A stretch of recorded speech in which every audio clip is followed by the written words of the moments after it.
اللہ کے رسول صلی اللہ علیہ وسلم نے کیا فرمایا؟ میت کو غسل دینے کا سب سے زیادہ مستحق اس کا سب سے زیادہ قریبی ہے۔ مسند احمد کی روایت ہے۔ غسل کون دے گا؟ جو اس کا سب سے زیادہ قریبی رشتہ دار جو ہوتا ہے وہی میت کو غسل دے گا، وہ مستحق ہے۔ لیکن اگر اس کے قریبی رشتہ داروں میں کسی کو غسل دینے نہیں آتا یا پھر ڈرتا ہے یا کچھ تو بھی مسئلے ہے، مجبوری ہے، تو دوسرے لوگ بھی دے سکتے ہیں، لیکن مستحق تو یہ ہے کہ اس کا سب سے زیادہ جو قریبی ہوتا ہے وہی غسل دے۔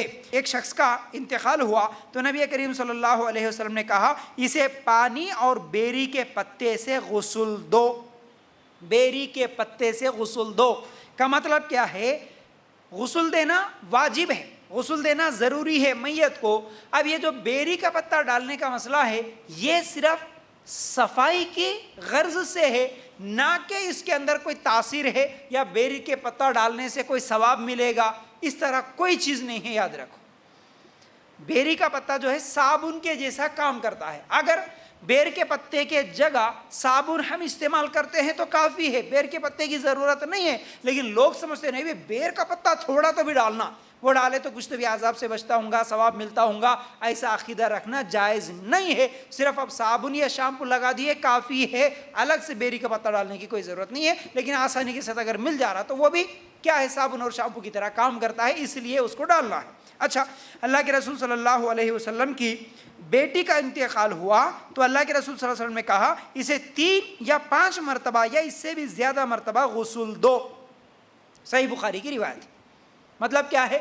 غسل 3 مرتبہ دے سکتے ہیں، 5 مرتبہ بھی دے سکتے ہیں۔ پھر اسی طرح اب جہاں تک غسل دینے کا مسئلہ ہے، اب اس میں ہمارے پاس کیا ہوتا ہے؟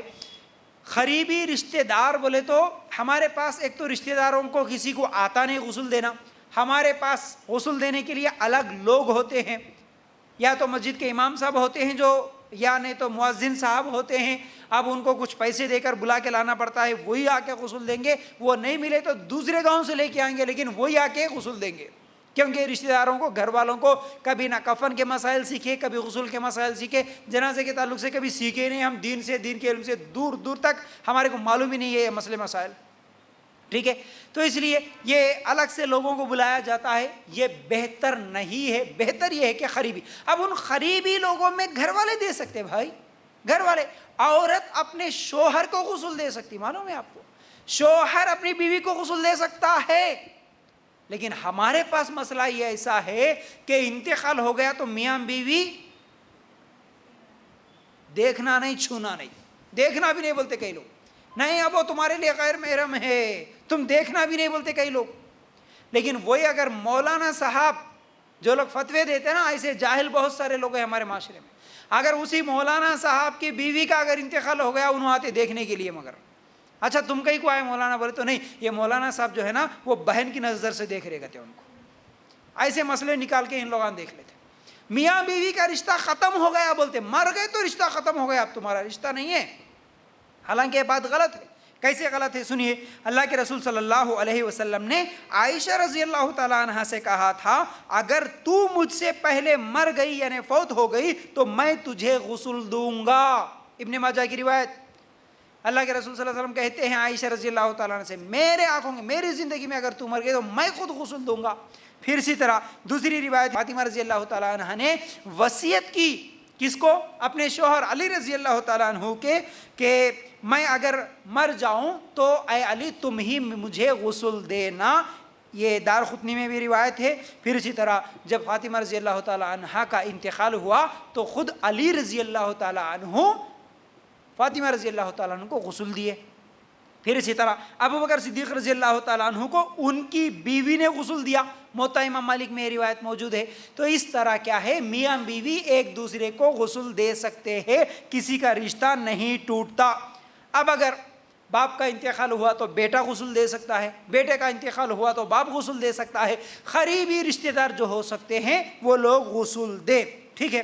ہمارے پاس یہ جو نکاح ٹوٹ جاتا بولنا، نہیں دیکھنا بولنا، ہاں پھر اسی طرح بلکہ کئی لوگ تو ایسے ہیں جو میت کو چھونے نہیں دیتے، چھونا نہیں، اب دور دور آپ بالکل نہیں آنا، اب وہ بیچاری محبت سے کیا ہے، بہت سارے لوگ روتے ہوئے قریب آتے ہیں، ان کو پکڑ پکڑ کے روک کے رکھتے، نہیں تم چھونا نہیں، اب تمہارا رشتہ ختم ہو چکا ہے۔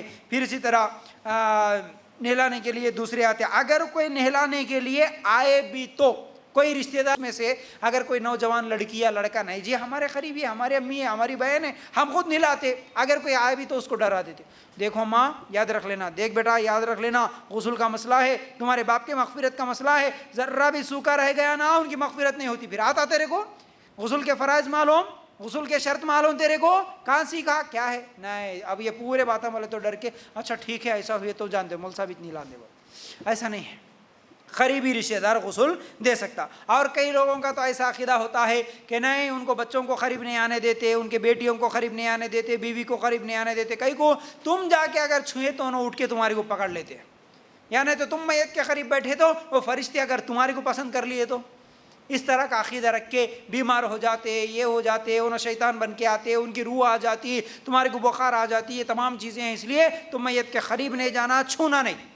اور اسی طرح کئی لوگ تو حاملہ عورتوں کو قریب نہیں جانے دیتے بلکہ میت میں نہیں جانے دیتے, چھوٹے بچے والوں کو بھی نہیں جانا, اماں تم گئے تو کچھ تو بھی ہو جاتا, انہوں آ کے پکڑ لیتے, تمہارے بچوں کے اوپر سوار ہو جاتے. یہ تمام غلط عقائد ہے, ایسے عقیدے نہیں رکھنا چاہیے. اس بستر پر جس بستر پر کسی کا انتقال ہوا اس بستر پر آپ سونے نہیں دیتے, وہ چادریں وغیرہ پورے نکال کے بستر پورا نکال کے باہر پھینک دیتے, جلا دیتے, اس طرح کی بھی حرکتیں کرتے ہیں, یہ بھی غلط ہے.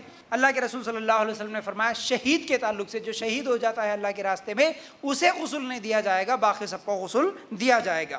جس پر غسل نہیں دینا ہے وہ صرف شہید کو ہے, لیکن جس پر لقب لگا شہید کا, جیسے کہ میں اس سے پہلے ابھی بتایا, شہید کون, حمل میں اس درد کی وجہ سے اگر وہ مر گئی ہے تو وہ بھی شہید, پیٹ کے درد کی وجہ سے مر گیا وہ بھی شہید ہے, لیکن یہ شہید الگ ہے وہ شہید الگ ہے. تو ایسے لوگ حمل کی وجہ سے مر گئے ہو یا پیٹ کی درد کی وجہ سے مر گئے ہو یا تعاون کی وجہ سے مر گئے ہو, ان کو غسل دیا جائے گا. صرف وہ ایک شہید جو اللہ کی راہ میں جنگ کرتے ہوئے شہید ہوا, صرف اسی کو غسل نہیں دیا جائے گا. ٹھیک ہے. پھر اسی طرح ایک اور بھی مسئلہ آتا ہے, بہت سارے خواتین یہ سوال کرتی ہے, اگر کوئی عورت غسل دینا چاہتی ہے لیکن حیض کی حالت میں ہے, کیا وہ غسل دے سکتی؟ بالکل دے سکتی ہے, جائز ہے. سعودی علماء کا فتویٰ کمیٹی فتویٰ موجود ہے کہ حائضہ عورت کسی بھی میت کے لیے غسل دے سکتی ہے, کوئی گناہ نہیں ہے. ٹھیک ہے. پھر اسی طرح غسل بولے تو غسل کا طریقہ تو انشاءاللہ میں بتاؤں گا آگے, لیکن غسل کوئی بہت بڑی مشکل چیز, مشکل کام کیا ہے, تکلیف والا, یعنی تو کچھ تو بھی اس میں بھول گئے تو کچھ ہو جاتا ہوگا نقصان, اس طرح نقصان والا کوئی کام نہیں ہے. اگر کچھ بھی نہیں آتا تو پورے جسم کو بھگا دینا یہ بھی غسل ہو جاتا ہے, یاد رکھ لو اس کو. زندوں کا غسل جیسا ہے مردوں کا بھی اسی طرح غسل ہے, کوئی الگ چیز نہیں ہے, یاد رکھو. غسل دینا بڑا آسان کام ہے.